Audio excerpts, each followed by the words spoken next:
इस वीडियो को पूरा सुनकर ही जान पाएंगे कि लड़कियां कैसे होती हैं जवान। जब शारीरिक व यौनपरक लक्षण विकसित होने लगते हैं, जो यौवन की शुरुआत हो जाती है, ऐसा हार्मोन में बदलाव के कारण होता है। इस बदलाव की वजह से लड़के लड़कियां प्रजनन के योग्य बनते हैं। यौवनारंभ हर किसी में अलग अलग समय पर शुरू होता है और अलग अलग अवधि तक रहता है। बदलते जीवन शैली और नापान की वजह से वर्तमान में काफी सारी लड़कियों में यह 9 वर्ष की अवस्था से ही शुरू हो जाता है। वैसे आमतौर पर इसे 13 वर्ष की अवस्था से आरंभ माना जाता है।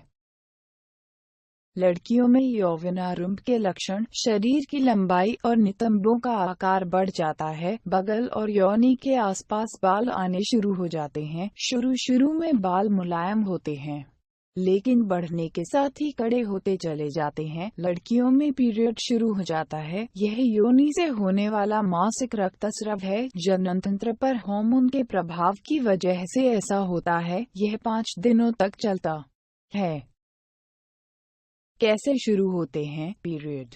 10 सेकंड 15 वर्ष की आयु की लड़की का अंडकोश हर महीने एक विकसित अंडा उत्पन्न करना शुरू कर देते हैं। वह अंडा फैलोपियन ट्यूब के द्वारा नीचे जाता है। फैलोपियन ट्यूब अंडकोश को गर्भाशय से जोड़ती है। जब अंडा गर्भ में पहुंचता है, तो उसका स्तर खून और तरल पदार्थ से मिलकर गाढ़ा हो जाता है। इससे अंडे का विकास होता है, जिससे शिशु जन्म के लिए वह उर्वर हो जाता है। यदि उस अंडे का पुरुष के वीर्य से संपर्क हो जाए तो गर्भ ठहर जाता है, और वीर्य से संपर्क न होने पर वह स्राव के रूप में योनि से बाहर निकल जाता है। माहवारी चक्र सामान्यतः 28 सेकंड 32 दिनों में एक बार होता है और यह 3 से 5 दिनों तक चलता है। शुरू में पीरियड होने पर यह 7 दिनों तक भी चलता है।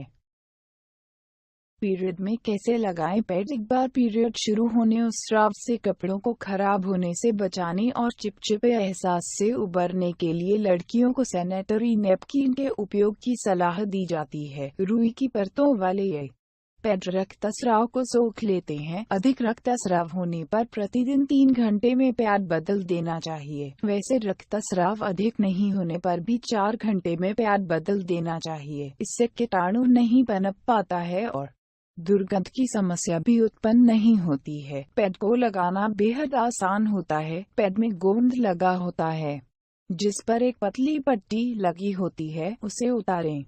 पैड को पेंटी के अंदर रखकर दोनों जांघों के बीच दबाएं। इससे पेंटी के अंदर दोनों किनारों में पैड पूरी तरह से फिट बैठ जाते हैं। इससे रक्तस्राव बाहर नहीं निकलता है।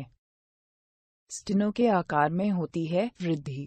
किशोरावस्था में दोनों स्तनों का विकास होना आरंभ हो जाता है। इस समय लड़कियों में एस्ट्रोजन नामक हार्मोन का स्तर बढ़ जाता है। हार्मोन के स्तर के बढ़ने की वजह से चर्बी बढ़ जाती है और स्तन वाले स्थान पर एकत्रित होने लगती है, जिससे स्तन बड़े हो जाते हैं।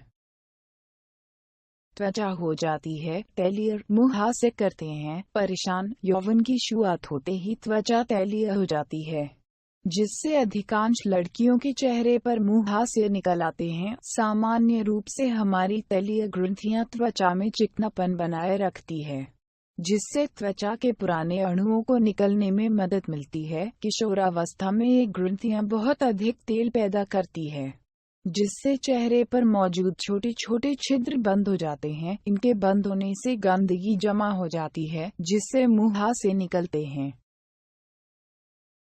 मुहासे से निपटने के उपाय। मुहासे से निपटने के लिए चेहरे को साफ पानी से दिन में 2-3 बार धोएं। फेस वॉश से त्वचा को कोमलता से साफ करें। यदि आपके बाल तैलीय हैं तो रोजाना शैम्पू करें। बालों को चेहरे पर न लटकने दें। मुहासे को दबाने या फोड़ने का प्रयास हरगिज न करें। हाथ से चेहरे को बार बार न छुएं। डॉक्टर से सलाह लें।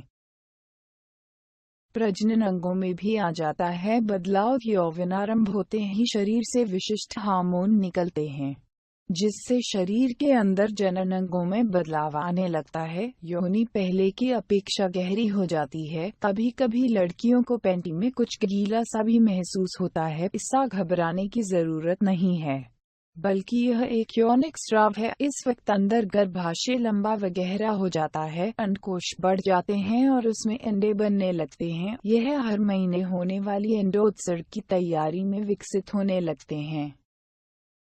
अंडोत्सर्ग एक अंडकोश से निकलने वाले अंडे को अंडोत्सर्ग कहते हैं। स्त्रियों के पीरियड चक्र के मध्य में यानी पीरियड शुरू होने के 14वें दिन महीने में एक बार यह घटना घटती है। निकलने के बाद अंडा फैलोपियन ट्यूब में जाता है और फिर वहां से गर्भाशय तक पहुंचने में उसे 4-5 दिन लगता है। फैलोपियन ट्यूब, जिसे अंडावाही नली भी कहते हैं, करीब 5 इंच लंबी होती है। यह बेहद संकरे आकार की होती है। यही वजह है कि यहाँ अंडे की यात्रा धीमी गति से होती है। अंडा प्रतिदिन करीब 1 इंच आगे बढ़ता है।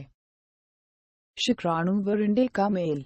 संभोग के बाद पुरुष का वीर्य स्त्री के योनि के रास्ते अंदर पहुंचता है। पुरुष वीर्य में असंख्य शुक्राणु होते हैं। यह शुक्राणु जब स्त्री के अंडे से मिलता है तो उस प्रक्रिया को उर्वरण प्रक्रिया कहते हैं। शुक्राणु व अंडे का मेल फैलोपियन ट्यूब में ही होता है और उर्वरण घटित होता है। बच्चे के सृजन के लिए अंडे व शुक्राणु का मिलना व जुड़ना जरूरी है। ऐसा होने पर स्त्री गर्भवती हो जाती है। गर्भवती होने की साधारण पहचान यह है कि संभोग काल के अगले महीने से स्त्री को पीरियड शुरू नहीं होगा। ऐसी स्थिति में डॉक्टर से जांच करा लेना चाहिए। Thanks for watching. Please subscribe at our channel.